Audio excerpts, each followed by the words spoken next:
What is the beginning salary for this type of job? That's a hard one because there's different types of studios.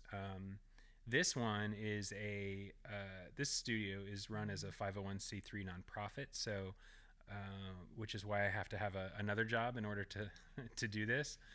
So I don't draw a paycheck.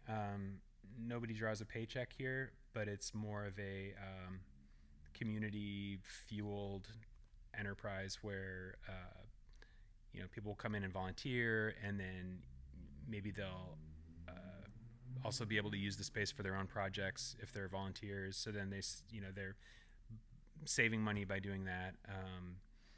But some of our paid sessions, we do pay our engineers, whether that's me or somebody else. But it's not a whole lot. So this is an industry that used to make a lot of money, and now it doesn't necessarily, especially compared to, say, in the 80s and 90s, 70s, 80s, and 90s, right? Yes. So don't get into it for the money, but you can certainly make a living at it. It takes hours and effort, and like any rewarding job, it's hard, but you can make a living at it if you do it right. So, in that case, what other benefits would you say are available? Well, first and foremost, I think a place to with other musicians. For instance, tonight in a few hours, we're going to host our weekly open studio night, and that's a chance for musicians in the area to come and not only play instruments but to meet people. And we've had people who have met at the open studio go on to collaborate together on musical projects. So that's a cool extra benefit. Another extra benefit is just like if you're working here or helping out here. Um, I'm happy to let you use the place to record your own band or project or whatever it is. So a lot of people take advantage of that. Um, and then just being in a creative space where you could maybe pick up an instrument that you normally wouldn't encounter, or even get some practice in on a keyboard instrument like a grand piano that you probably don't have at home.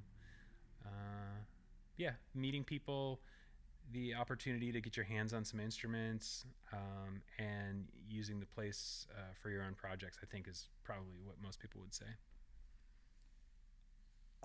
Even though you may have answered this already, but what is the demand for workers in this field?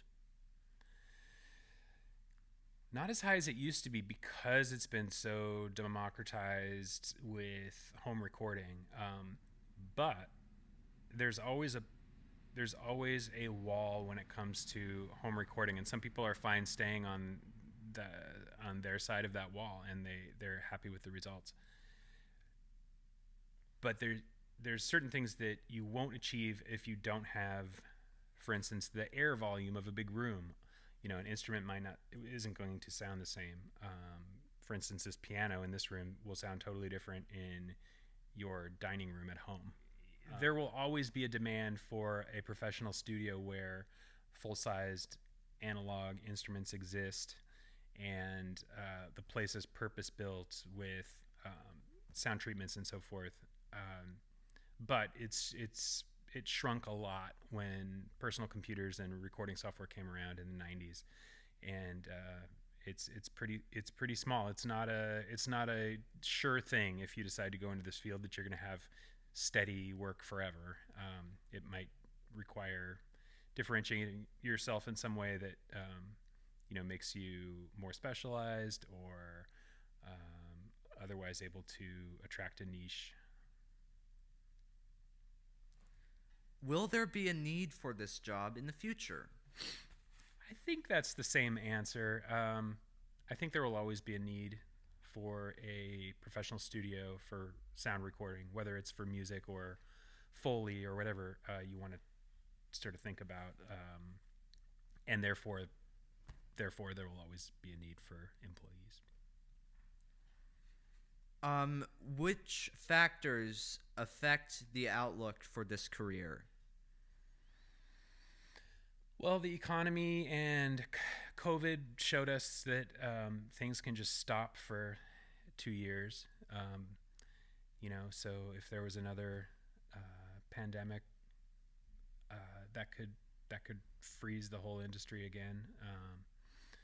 Because there's not a lot you can do remotely. There are things you can do, and that was kind of, people got creative during the early COVID months and years, where um, collaboration over distances was something that people were experimenting with a lot, and collaborating with their bandmates and their friends who they normally would get together in the studio, doing that over like Zoom. There are plugins for Zoom that you could use.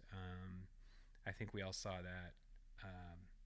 But yeah, I wouldn't have, obviously the health pandemic would not have been on my radar pre 2020. So I would have just said economical, um, you know, tight economic times. Musicians are among that crowd who are always the first to hurt, feel the pinch from that. So it probably goes up and down with how the rest of the economy is doing, I would say. What jobs are similar to this job? Nothing's quite like it, but there are lots of jobs in audio, whether it's radio or live sound, or film, scoring. I think radio and TV and YouTube are probably like the biggest applications for audio these days. But this sort of touches on a lot of different things. So it has a lot in common with live sound, but it's its own thing. Some of the gear is similar, but it's all different. But yeah, a lot of the people who come in and end up working in studios are also working at places like the State Theater, where they help load in and run sound and that sort of thing. And Space Gallery, we have a friend over there who runs sound and works here as well. So I think that's the biggest crossover, at least in Portland. Would you say that employees in those jobs would make the same kind of money? No, I think there's a gig economy to the live sound world, more so than in the studio world. So like a studio job might be something where you're more likely to find more hours, or something approaching a full-time job.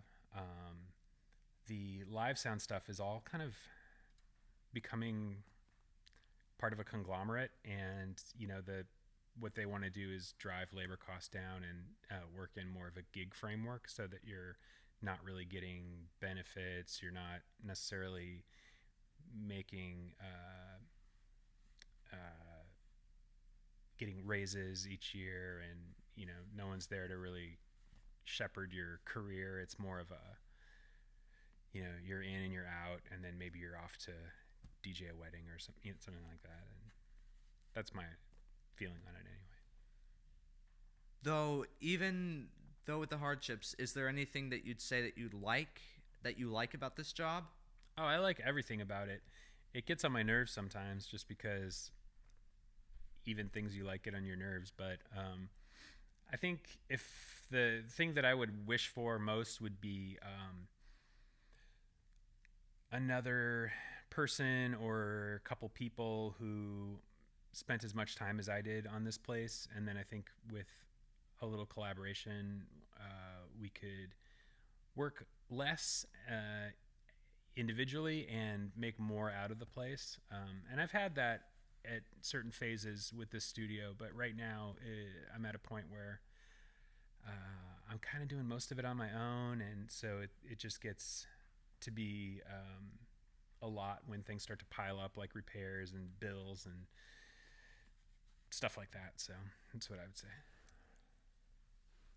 Would you be happy doing this job for many years? Yeah, I haven't done it for as long as most people my age who are in this field have been doing it, which is to say that I came to it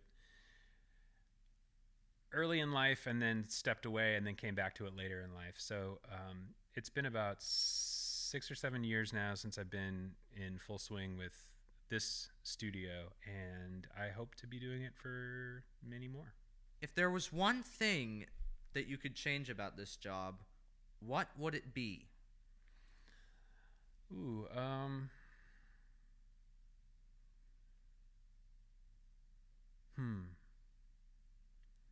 that's a tough one. I think I would make it so that equipment never broke. I never had to worry about, did I hear a bad key on that? Am I gonna have to take that thing apart? It's a lot of work. Truth is, that's just life. Exactly. And one last thing. How did this studio get started? Oh, well, this studio was started with some money that I made when I discovered some vintage beer cans in the floor, underneath the floorboards of my place, and I looked them up on eBay, and I saw they were going for like $400 a can, and there were dozens of them. So I found a buyer in Chicago who wanted the whole lot. He didn't want me to flood the market with them. This is like his thing that he collects, beer cans. He's a beer can collector. And so they went to him in Chicago, and I got several $1,000s that I thought, I'm going to start a studio, because that's what I remember being fun about being younger. And I had to kind of relearn a whole lot of stuff, and then learn stuff that I never learned in the first place. But that was the impetus, and that amount of money was, probably $15,000, and it disappeared very quickly. So it's been a labor of love, and I've definitely put a lot of my own resources, time, and money into this place. But that's how it got started. It was a decision that if I had thought about it more closely, I probably would have decided against. But I'm glad I didn't. I'm glad I was a little bit impulsive about it, and because otherwise this place wouldn't be here today. And thank you very much for letting me do this interview. Of course. And I think that concludes it. Thank you for watching, everyone. Miss Campbell, I hope you approve. I hope you approve, Miss Campbell. And there we go. There we have it. Nice.